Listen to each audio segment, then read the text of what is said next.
This month's podcasts are sponsored by Aubergine Legal. Do you sometimes worry that your business isn't meeting all its legal compliance requirements and wonder if you're ticking all the legal boxes? Are you losing sleep worrying about a piece of legislation that you may or may not be complying with? Perhaps you need some help with your client contracts or your data protection compliance. Or maybe you're worried that your website doesn't have the right documents or legal notices in the right place. Perhaps you have a brand that you want to protect with a trademark. How about if you could outsource it all and eliminate all of your worries? If so, then get in touch with Aubergine Legal, a friendly commercial legal consultancy offering practical and clear commercial legal advice without the overwhelming legal jargon, taking the worry away and helping you to protect your business and minimise your risks. Aubergine offers a free 30-minute consultation if you have any questions or want to find out if they can help, and you can access this link and book your free 30-minute call via the link in the show notes.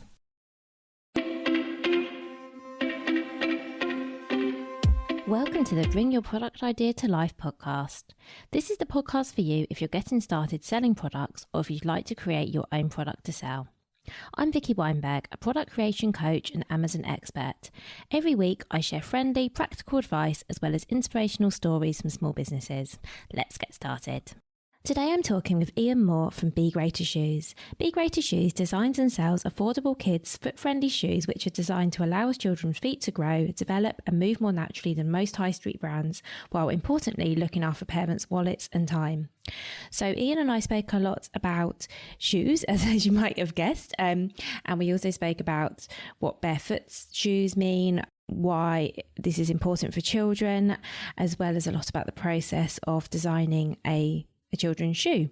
I really hope you enjoy this conversation with Iain. As always, I think there's so much you'll be able to take away from it, and I would love to introduce you. So hi Iain, thank you so much for being here. Hi, how are you doing? Really good, thank you. Very excited to talk to you today. Can we start by you please give an introduction to yourself, your business and what you sell? Okay, so I'm Iain Moore. I am the founder of BGreater Limited, and we make affordable kids barefoot shoes. Amazing, thank you. So let's start right at the beginning, Iain, with what inspired you to create barefoot kids shoes? What was kind of the catalyst for you thinking, okay, this is a business that I'm going to start? So it's a bit of a long answer really, but I'd say the shortest way is I was the customer and there was nothing there in my budget. Basically, I was buying barefoot shoes for my children, and the main sort of household brand, if you like, is Vivo Barefoot, who they do fantastic things with shoes. They have absolutely paved the way with sort of spreading the word about barefoot shoes, but they're a bit above my price point. I mean, the average sort of starting price for some of the children's shoes is about £75, which I think is out of a lot of people's budget. Absolutely. And especially as you know, anyone with kids know their feet change and grow so quickly that you can be buying new shoes on like not a monthly basis, but if it certainly can feel like that. So yeah, I would say that's beyond a lot of people's budgets. Yeah, definitely. So it was one of the things which we thought was important was, why we're focusing on affordable kids shoes and not the adult shoes. One, there's already a lot of people doing adult shoes, but also I do think that, we should spend a bit more on shoes for adults, have fewer pairs, but look after them, and they should last us a good few years. Whereas, with the best will in the world, you can say to your 5-year-old, oh, these are some new shoes, and look after them when you go to school. And the chances are they're going to come back and they've been pretty battered, no matter what you say to them. So I don't really see for a lot of people that spending £75-ish on a pair of shoes is really a viable option. So I wanted to create something a lot better than what I could find, which was out there. And I'd always had problems with my feet as a kid growing up, and was kind of put in that standard thing of, go to Clark's, get your feet measured, you need more support, put your feet in the right place and all of this. I ended up even having to have orthotics put in my shoes, and it never fixed the problem, which then led me on to barefoot shoes, and then ended up wanting, the best foot health for my children, which then why I started then getting them barefoot shoes. Thank you. And I'm going to go a little bit even further back, if that's okay. So Would you mind telling us, well, firstly, what barefoot shoes are for anyone who hasn't heard of them? And then secondly, what the difference is between a barefoot shoe and a regular shoe, just so people get an idea of why it was that you were so keen for your children to be wearing barefoot shoes? Yeah, cool. So I'd say there's three main sort of points with a barefoot shoe. Is one, you have a nice wide toe box so that the toes can, wiggle, and they've got room to grow in, a more natural shape and things like that, rather than, ended up growing so that they end up looking like than the shoes that they're actually sort of wearing throughout their childhood. The other point is that it's what's called a zero drop shoe, so that the height at the toes and the heels is the same height. So you don't have any elevated heel. And they should also be a really thin and flexible sole. So you can get that sensory feedback from the ground as you're walking, basically wearing, it's the more is less kind of concept, if you like, of shoes. Thank you. See, I've worn barefoot trainers for running for quite a long time because I read about the advantage, being able to feel the floor beneath your feet and all of that kind of thing. But I'll be honest, I've never considered it for sort of day to day walking around, which sounds crazy when you think about it. I was looking on your Instagram and I saw this really shocking image, and we're going to link your Instagram in the show notes. I recommend everyone goes to show it with like a cross section of a shoe where you could see a child's foot inside a regular shoe and then a child's foot inside a barefoot shoe. And I was really quite shocked at how compressed, particularly the toe area, is in a sort of regular shoe. That was quite shocking to me. Yeah, I mean, that image is, just it's a picture of my son's feet. It was a pair of shoes which we'd bought from a local shop, and just a pair of ours, and we cut out the inside, took a photo, and I think, what's that, picture paints 1,000 words, and all of that stuff. I mean, I think everyone would agree that bad footwear can damage feet. I think that's, a lot of people would agree with that, but it's then trying to work out, and people don't fully agree on then what is good for your feet. If we know that bad shoes hurt your feet, then what is the good option? And that's where I think a lot of people, and more people, are realizing actually sort of barefoot shoes are the way forwards.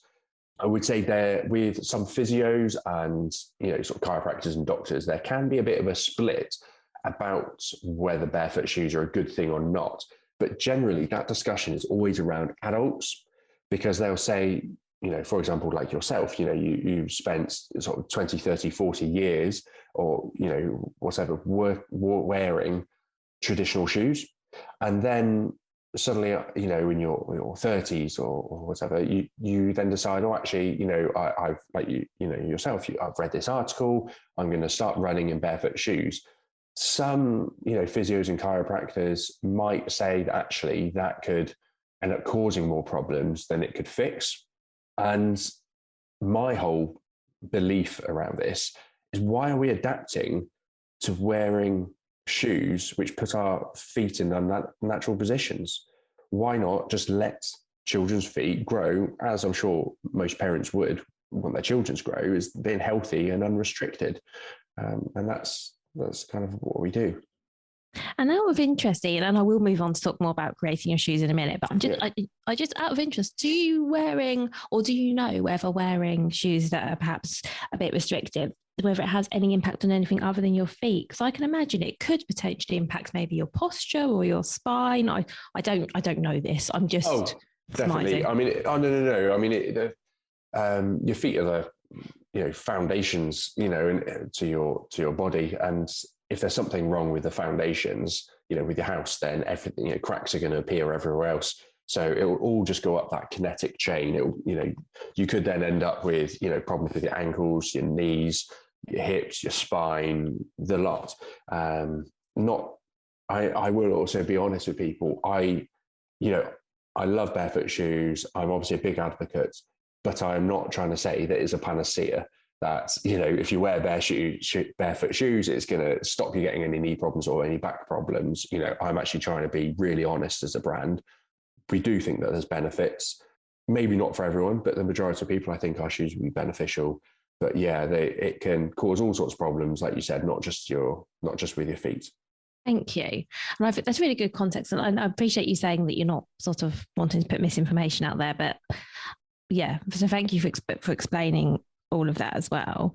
So I'd like to talk now, if that's okay, Iain, about the process of actually designing and creating your shoes, because I imagine there's lots that goes on between going, actually, I can't find what I'm looking for, I'm going to create my own, to actually having a product ready to sell. So should we start at the beginning when you decided that you were going to create your own range, and talk us through sort of how you got started? I think is a good place to start. Yeah, that's fine. So I'd say how it all kind of started when, that little seed end or that last bit kind of clicked. And I thought, right, I'm actually going to do this as a business, because I think things have been sort of growing subtly in my head. But it was actually watching Dragon's Den one evening.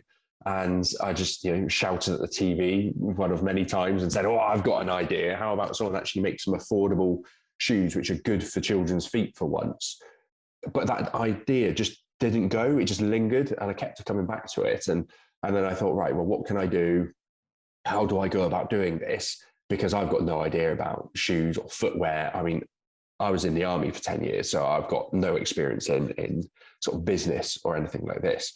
So I literally started, I went online, I downloaded the Dragon's Den application pack, and in there it says, have you got a business plan? I was like, that's a good point.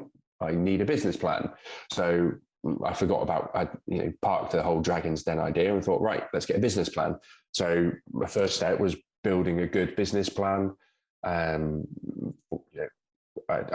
did that. I sort of looked at the market out there, what there was on to, what there was available, looked at all my competitors, and then just slowly started developing that kind of the business plan, if you like, from that side.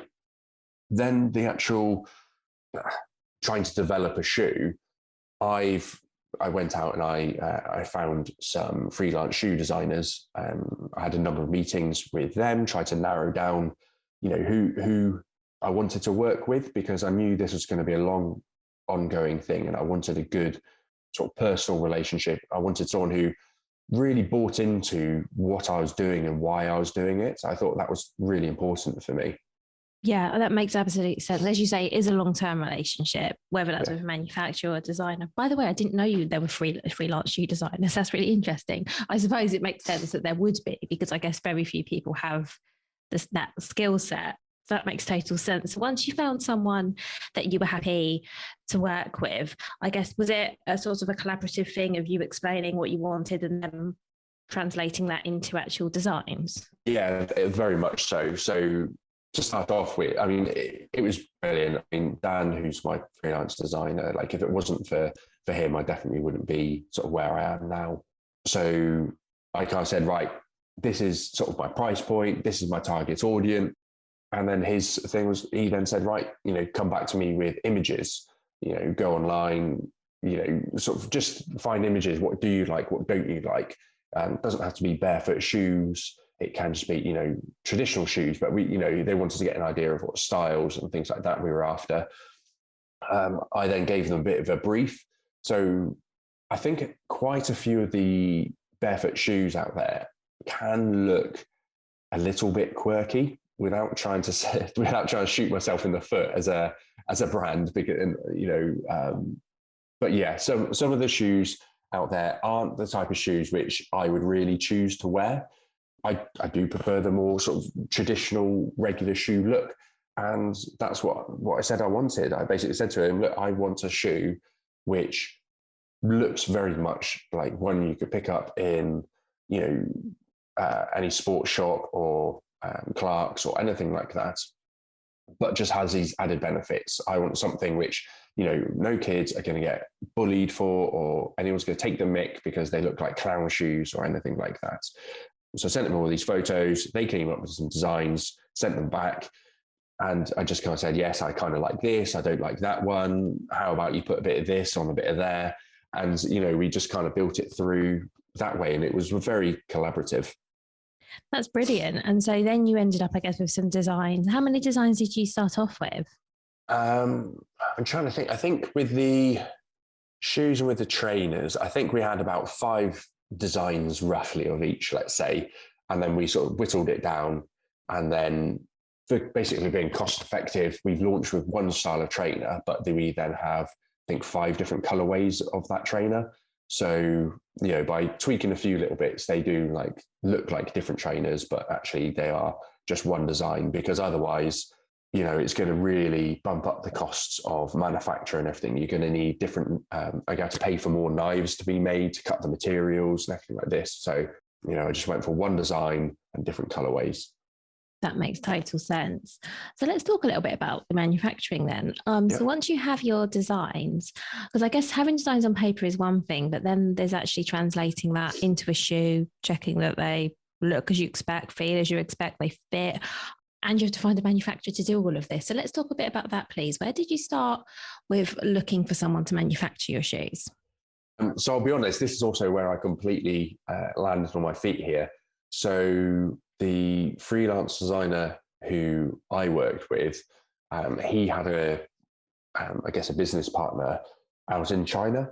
So they themselves, they work collaboratively, and, instantly said, look, there are other factories out there, but at your price points, I recommend that we go to China. I've got a member of staff out there, and, we can start getting samples made and everything like that. So I was really lucky, actually. They did all of that for me. And another thing which was really good with that was, my key thing was affordability. Now, initially, I had said I kind of wanted it sort of sub £30, or, sort of high 20s to about 30. But in the end, to make something which was, when you're taking shipping charges and everything else, to make a quality product, I really wasn't able to do that. So we've had to bump it up slightly. So our trainers are £35. But when we went through the whole design process, everything was about keeping them affordable. So what was good with working with Dan was, he basically said, look, I can be here with you at every step of the way. So you give us a price point and we can work back from there, really, with the factory, and we can develop it over time, and we can adjust the design. Whereas if I'd gone with some of the other freelance designers who I was talking to, they basically were just giving me a design and said, that's fine, off you go and find your factories. Now, you could then take that design to a factory and they go, yeah, we can build this, but it's going to cost $50 a unit or something, rather than what we were looking for. So it was really good, actually, that Dan sort of had this contact. That's such a good point. I can totally see that I think you actually, the way you've described it to me, I'm thinking actually that's almost essential, because you're right. If the designer doesn't have a good understanding of the production process, they could very well design you something that you say that's way over your budget. Not on purpose, but I guess if they don't really have a sense of how much things cost and what materials are. And so it sounds like your designer also had some sort of understanding of how shoes are produced, or at least, was in contact with somebody who did. Oh, definitely. I mean, he's been across the factories, numerous times over the years. I mean, he's been in the footwear industry for sort of over 20 years. So he children's footwear, not really. He does some adults, but his focus has always been on children's. So yeah, he knows the whole process, and, how you can shave a bit of money off, and all these different things. That sounds invaluable. Yeah, no, it definitely, I've said to him before, if it wasn't for him, I definitely wouldn't be where I am now. Isn't it good when people just come into your life at just the right time? That's amazing. Yeah, it really was helpful. There's been a number of cases like that when things have, kind of gone well for me. But then it's also tricky, because in some ways with this, I've said to people that I've been really lucky, but I've actually, years ago, I listened to a podcast, actually. I'm sure they were talking about a study which they did about people who believed that they were lucky and people who felt that they were sort of unlucky, and things just never really worked for them or turned out well for them. I'm sure that they sort of basically sent them into this room for like a meet and greet. And the people who said that they were lucky basically went in, got a coffee, and just started mingling and talking to people. And then they then found that the people who then said that generally they find themselves unlucky and things just don't work out for them are the people who kind of got a coffee, stood to the side and used their phone and sort of heads down and didn't really start those conversations. And I've definitely, the more I've been doing this, I definitely see that that's one thing which has helped me is just conversations with people, asking people what they do, and just really trying to understand it and talking, honestly about what I do. And then, I've had some of the dads from my son's school have helped me out with a business plan and stuff because, I was talking to them and about honestly what I was doing, and, I had no experience whatsoever about running or starting my own business. And just that little bit of vulnerability, they kind of went, well, look, I'm no guru, but bring us your business plan. I did mine 10, 20 years ago, and I'll have a look at it for you. But it was just because I started that conversation. That's how it happened. That's really good, isn't it? I think you're right. I think if you're open to help, and I think it's about being open, isn't it? If you're open, then more comes along. I don't mean Definitely. that in a woo way, but I just think in general, I think if you're, like you say, you're willing to talk to people, or maybe even ask for help as well. I think people don't always know that you need it if if you're not talking about it and telling people. So I'd love to know as well. So as well as talking to people about, your business, did you get other people involved? I'm thinking when you had started, you got to the sampling stage, were you talking to other people about what they wanted from a shoe, or what they thought of the designs, or anything like that? So I did. So initially, when I first, I guess, started coming up with developing the ideas of the shoes, I wanted to make sure that what I thought, I guess, was objectively correct. So I actually did what do you bloody call it? Not a quiz, a survey. So I did a survey and I put it out on social media. And because I was part of some of the barefoot shoe groups, I just did a little post and just said, look, this is what I'm looking at doing. If anyone's got some time, could you please complete this survey? So I had loads of people complete the survey, which told me, sort of what was important to them and buying shoes, who makes the decisions, the price points, when you buy some shoes, what's the highest priority, and, like what style of shoes would you get? And the clear favorite was trainers, school shoes, and wellies for the children. Then when we went through the design process, we started getting the samples. I started showing those to people who I knew, sort of friends and things like that, and basically just said, like, what do you think of this? What do you think of the style? And I just had a few people who are close to me who I got a bit of advice from, and yeah, that worked wonders. That's brilliant. And I think that's great to hear, and it's good that you were part of those barefoot communities as well, because it sounds like they're the ideal people to get feedback from, because I'm assuming that people who are part of those communities who have children are therefore going to be very interested in these shoes for their children.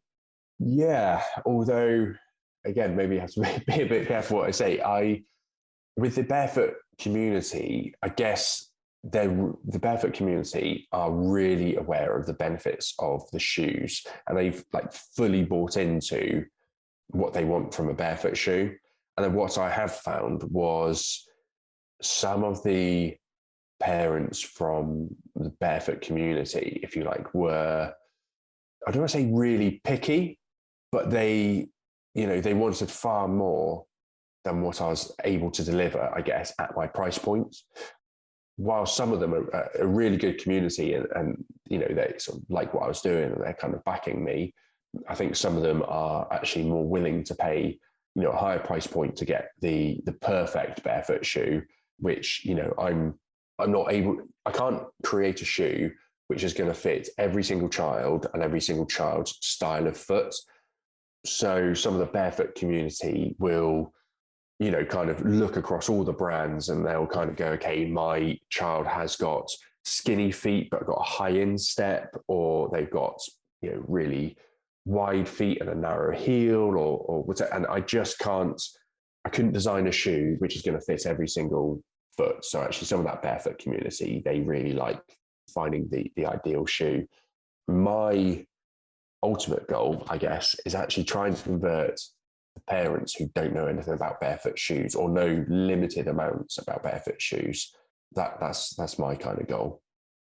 That's really interesting. I was just, as you were talking, that was going to be my next question, was that is your audience actually, your ideal customers actually the people who are buying shoes for their children and just don't realize the benefits of barefoot shoes?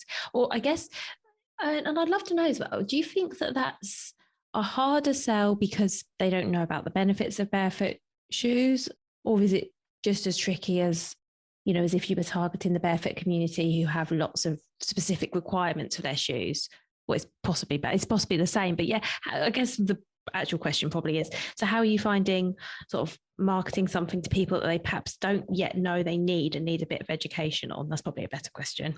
I'll be honest, finding it very tricky.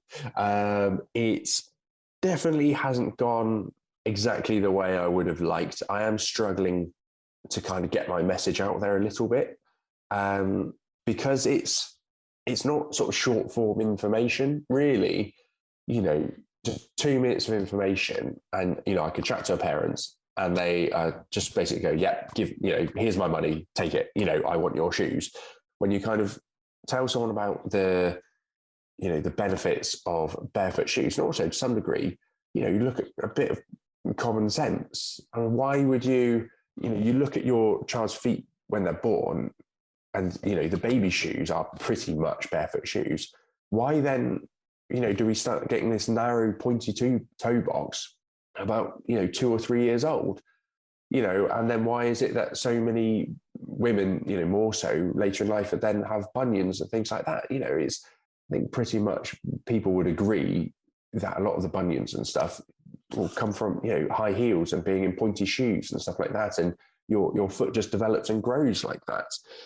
I'm trying to make parents' lives easier with what we do as a business, and I'm also just trying to offer them something which I think actually is we're a lower price than Clark's, and I would say and we have then these sort of the benefits, if you like, of the sort of health benefits of barefoot shoes. I'm not surprised actually that you said it was a bit of a challenge, because I think whenever you're doing something that's a bit unique, there is a bit of education involved and it does take a little bit longer. I agree with you though. The fact that your shoes are cheaper than Clark's and cheaper than some of the other high street stores is probably a big advantage, because I think if you were perhaps creating barefoot shoes to target maybe the hardcore barefoot community, and therefore shoes that were much higher, more niche but much higher priced, I think that would be a much trickier sell to most parents who who want the best for their children but also want affordable shoes.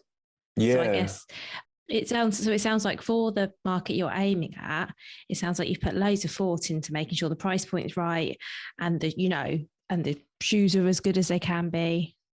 Yeah, definitely. So that's what, and also, my wife and I, obviously parents, and so we started. Well, part of the reason we did this, or what we wanted as well, was to make parents' lives easier. So, how can you do that? I mean, everyone hates that battle. I mean, I remember as a kid with my mother, being dragged into Clark's shoes, and there's just kids running wild and stuff like that. And it was the sort of the tradition that you go and you get your feet measured and go and get your shoes. But people's lives are so busy at the moment. So one of the things which we offer is you can go to our website and buy a foot measurer. We call it our free-ish foot measurer. So you can buy one for £3.50, and then you get £3.50 deducted off your first order of shoes. So it's basically a free foot measurer. So then you have it at home. So then you can keep measuring your kids' feet and you can pass it on or whatever it might be. But you don't have to go and do that battle of trying to find time, trying to drag your kids in, to go and get your school shoes. You can order one, it comes to home, measure your kids' feet, order online, and a few days later, you've got our shoes through the door. Just trying to make those parents' lives easier. That's such a good idea, because I don't know who hates shoe shopping more, me or my kids, if I'm honest. And as you say, though, it's one of those things that at the moment you have to do in the shop because you don't know what size feet they are. So I think that's brilliant, because, I mean, let's face it, a lot of us nowadays are buying online. It's much easier to buy online, but kids' shoes is the thing that usually you can't unless you're prepared to buy an awful lot of shoes and send loads of them back. And actually, I always feel that I want to have my kids' feet measured properly and know their feet fitted in the shoes properly, because you don't want them walking around in shoes that are a bit tight or are going to pinch on a certain point or something like that. So, and if you just, if the way you're buying them is by ordering lots of pairs and trying them on and crossing your fingers that something's going to fit it, that's definitely where you can end up. Yeah. And also, I think one of the things which is quite good with our shoes, at least, is I'd say the majority of, or the most kids absolutely love our shoes because they are so much, they're thinner, they're flexible, and the foot can move more naturally. Kids love them. I had, somewhat jokingly, but I had sort of complaints when we launched the school shoes initially and we didn't have the trainers out. Like, I had joking complaints from parents, demanding that I release my trainers sooner because their kids refused to wear their own trainers at the weekends. They would only wear their school shoes because they were the barefoot shoes, and they just found them more comfortable, and they were asking to go to the park in them and things like that. They're like, no, I don't like putting my trainers on now. That's so interesting, isn't it? That's really interesting that the kids themselves could notice such a big difference, because I wasn't sure if it was something where we know it's better, but actually for the child that, there isn't a load of difference. So I'm quite blown away by the fact that the kids are noticing that much difference in the way their shoes feel on their feet. Yeah, it is really noticeable. The kids love them. And they just get that. I think part of it is they get the sensory feedback.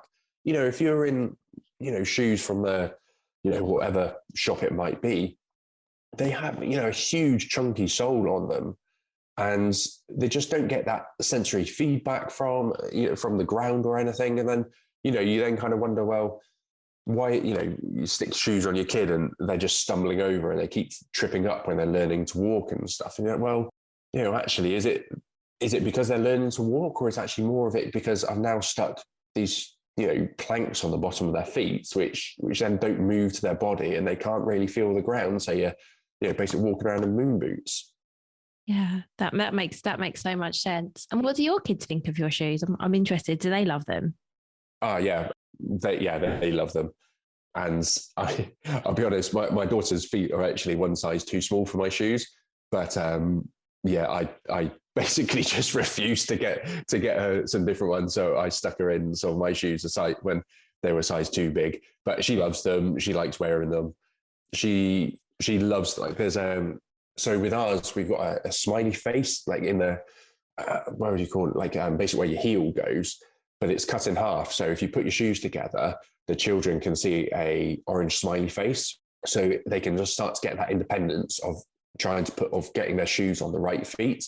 Because the amount of times when I've been trying to get out the door with my son, before he had my shoes on, and he was like, "Oh, Daddy, is this the right way? Is this the right way?" Or you go to the park or something, you're saying, "But your feet are hurting." You have a look, and he's got banana feet because he's got the shoes on the wrong side. So again, just trying to help parents out, we've got this sort of smiley face cut in half, so then kids can just kind of learn that independence of getting their own shoes on before they really start to grasp what left and right means. So yeah, she really likes doing that smiley face.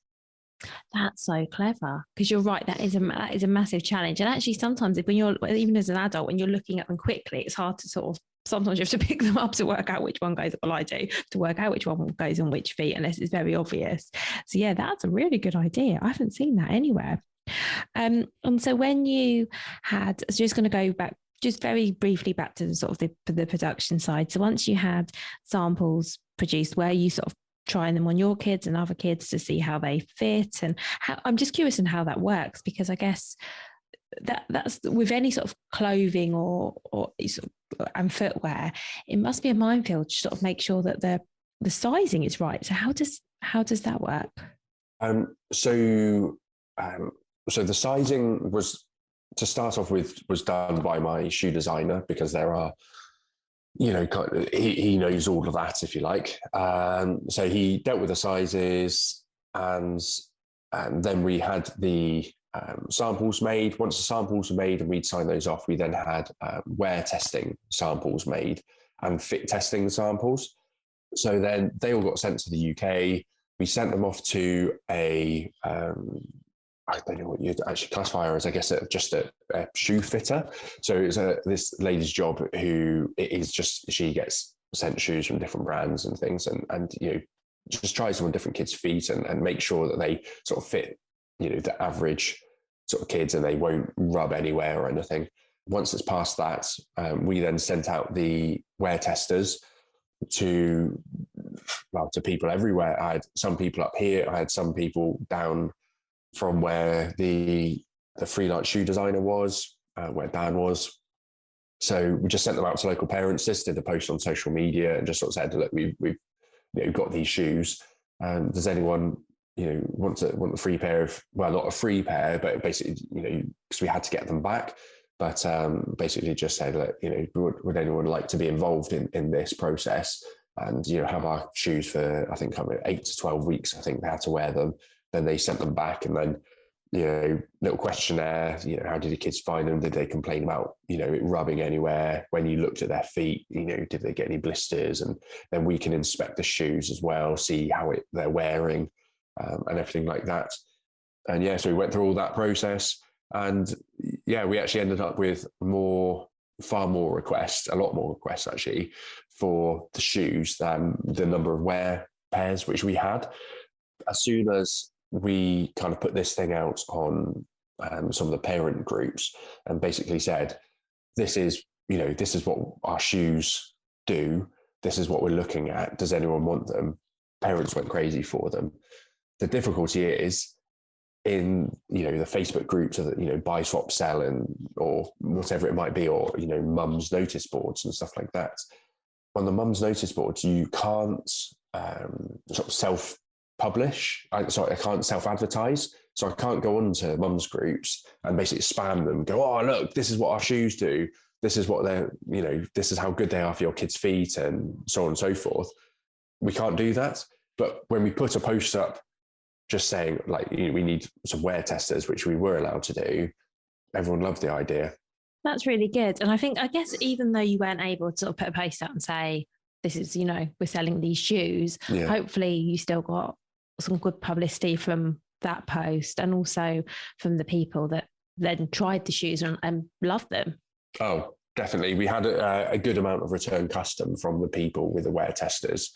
I mean, it kind of a little bit out of sort of thin air, but I think you'd probably be looking at somewhere around 60 to 80% of the people who, did the wear testers, I'd say, and probably more the higher end, they've then all come back and purchased our shoes.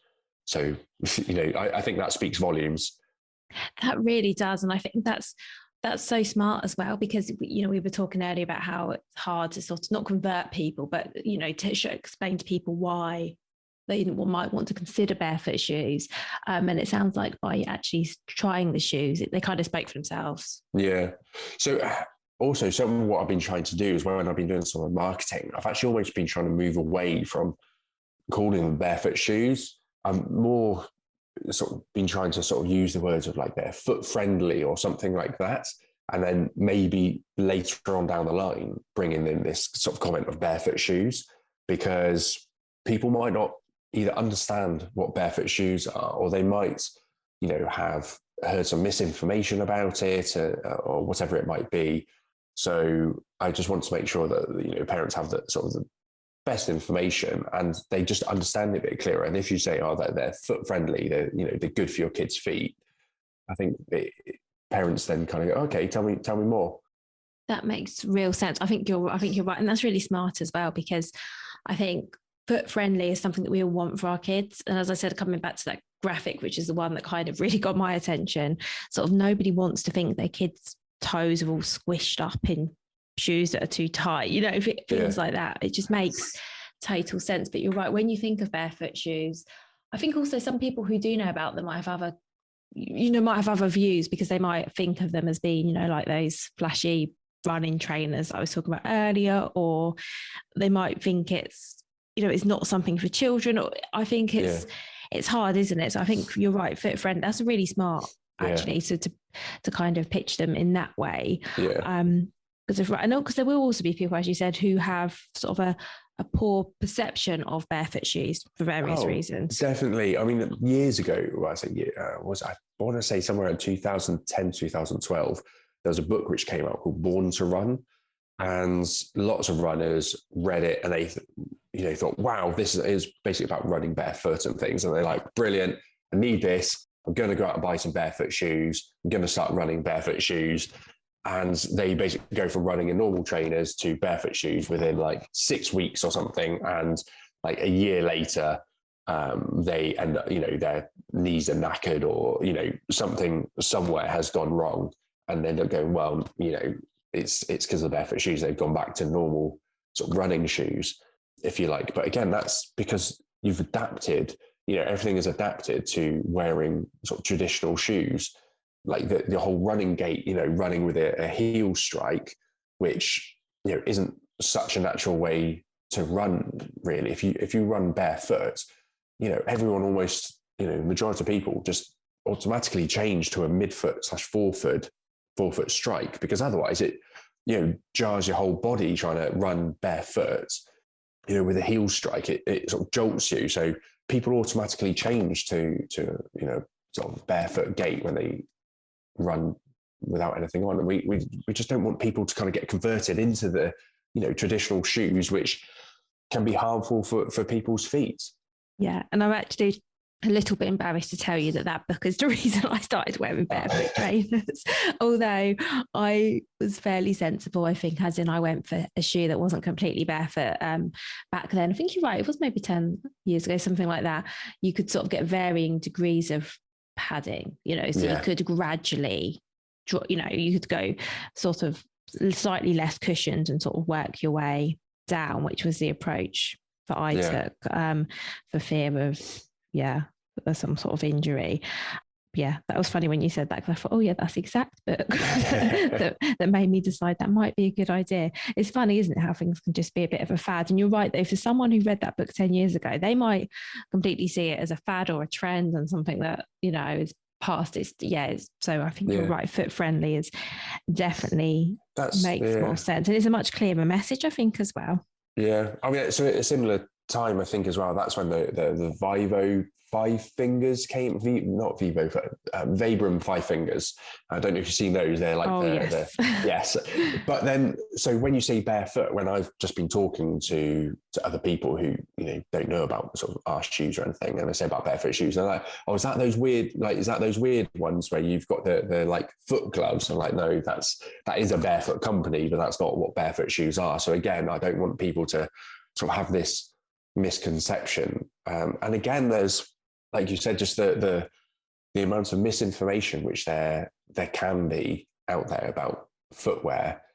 I don't want people to have sort of the stigmatized idea of barefoot shoes. So yeah, I'm just trying to go with foot friendly, And that's what they are. Because as you said earlier, some of the barefoot shoes can look a bit different to the average shoes, but your shoes are shoes that look like shoes that kids and parents would choose. I mean, I guess from the outside, they look exactly the same. I mean, I've seen your products on your website. They look like every other pair of shoes, and I mean that in a positive way. Yeah. They don't stand out, and I think that's really important. So I definitely think that for the audience, you're trying to sell these to, I definitely think they're pitched perfectly. Yeah. So that was one of the things which actually was exactly what you wanted, was where you said they don't stand out. That's exactly what I wanted.